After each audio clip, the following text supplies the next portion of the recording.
মুসলমান কখনো সন্ত্রাসী করে না, মুসলমান কখনো মানুষের ক্ষতি করে না, মুসলমান কখনো চুরি করে না। আসল মুসলমান যেই ব্যক্তি সে কখনো আল্লাহর নাফরমানির কোনো কাজ করবে না।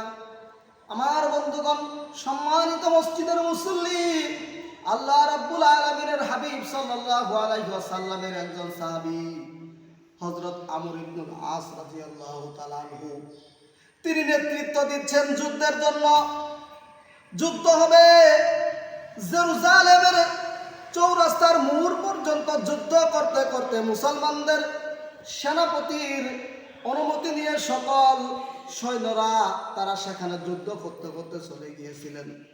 চলে যাওয়ার পরে এদিকে ওই খ্রিস্টানদের পাদ্রী মুসলমানদেরকে হেয় প্রতিপন্ন করার জন্য, মুসলমানদেরকে নিচে নামানোর জন্য ওই জেরুজালেমের চৌরাস্তার মোড়ের সামনে ঈসা নবীর নামের একটা মূর্তি তারা বানিয়েছিলেন।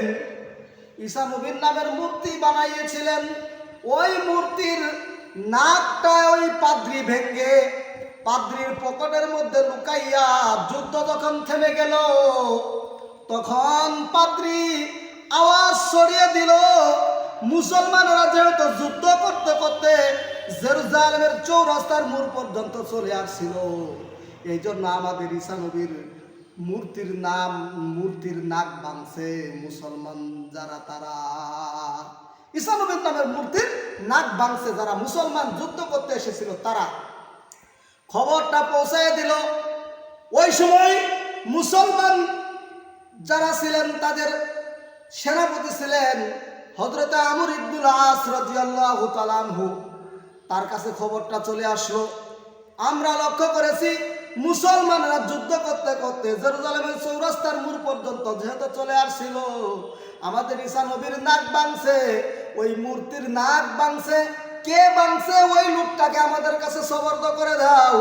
যদি না করা হয় তাহলে আমরাও নাক ভাঙ্গার প্রতিশোধ আমরা নাক দিয়ে নেব। আমরাও জেরুজালেমের চৌরাস্তার মোড়ের সামনে আমরা মুহাম্মদ নবীর নামের মূর্তি বানাবো। বানিয়ে আমরা ওই মুহাম্মদ নবীর নামের মূর্তির নাক ভেঙ্গে ঈসা নবীর নাক ভাঙ্গার প্রতিশোধ নেব। এই খবরটা যখন চলে আসলো হযরত আমর ইবনুল আস রাদিয়াল্লাহু তাআলা আনহুর কাছে, নবীকে কত ভালোবেসেছেন মুসলমান, গভীর লক্ষ্য করে কথাগুলো শুনেন। মুসলমান দলের যুদ্ধের সেনাপতি হযরত আমর ইবনুল আস তিনি তদন্ত করে দেখলেন এই কাজটা কখনো কোনো মুসলমান করতে পারে না। অতএব কোনো মুসলমান ঈসা নবীর নামের মূর্তির নাক ভাঙে নাই। এখন তো তারা কি করবে, জেরুজালেমের চৌরাস্তার মোড়ের সামনে মুহাম্মদ নবীর নামের মূর্তি বানিয়ে নাক ভাঙার প্রতিশোধ নেবে। এবার আমর ইবনুল আস রাদিয়াল্লাহু তাআলা আনহু চিঠির উত্তর দিয়ে দিলেন যে আমি লক্ষ্য করেছি, তদন্ত করে দেখেছি মুসলমানেরা কখনো এই কাজ করতে পারে নাই। তাহলে তোমরা যদি নাক দিয়ে নাক ভাঙার প্রতিশোধ নাও, আমি জানি মুসলমানরা কেউ এই কাজ করে নাই, এই কাজ কেউ করতে পারেও না। তবে তোমরা যদি নাক দিয়ে নাক ভাঙার প্রতিশোধ নাও, মুহাম্মদ নবীর নামের মূর্তি বানিও না। মুহাম্মদ নবীর নামের মূর্তি বানিয়ে আমার নবীকে বেইজ্জতি করো না। নাক ভাঙার প্রতিশোধ যদি তোমরা নাও, আমি ঘোষণা দিয়ে দিলাম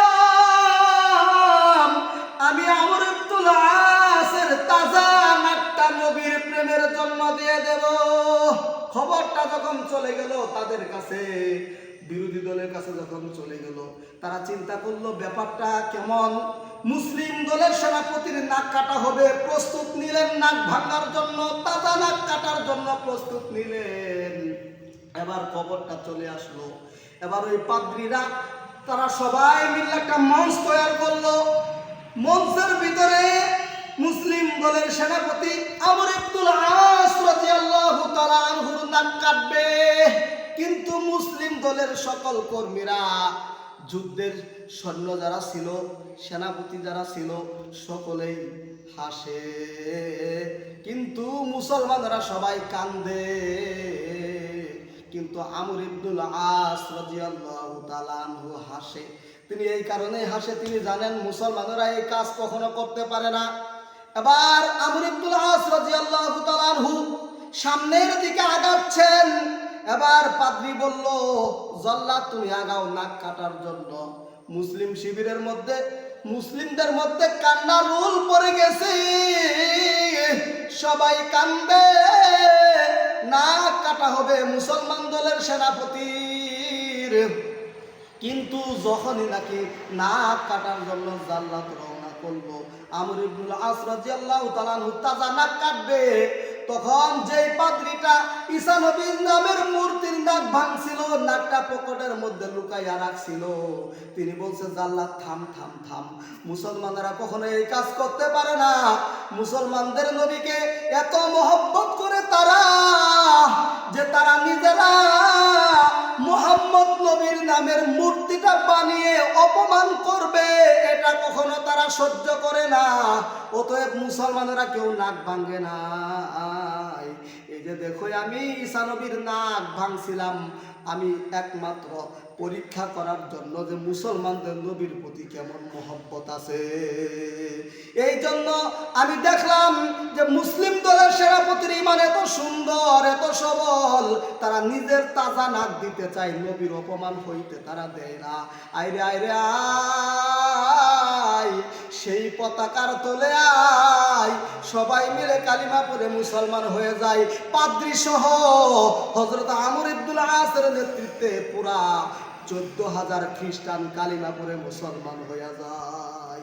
আমার বন্ধুগণ, সম্মানিত মসজিদের মুসল্লি, এভাবেই আল্লাহ রাব্বুল আলামিন মুসলমানদেরকে বিজয়ী করেছেন, মুসলমানদেরকে আল্লাহ তাআলা সম্মান দিয়েছেন।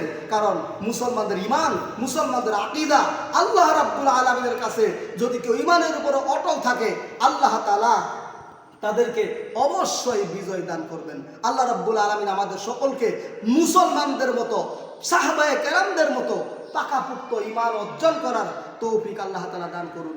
সকলে বলেন আমিন।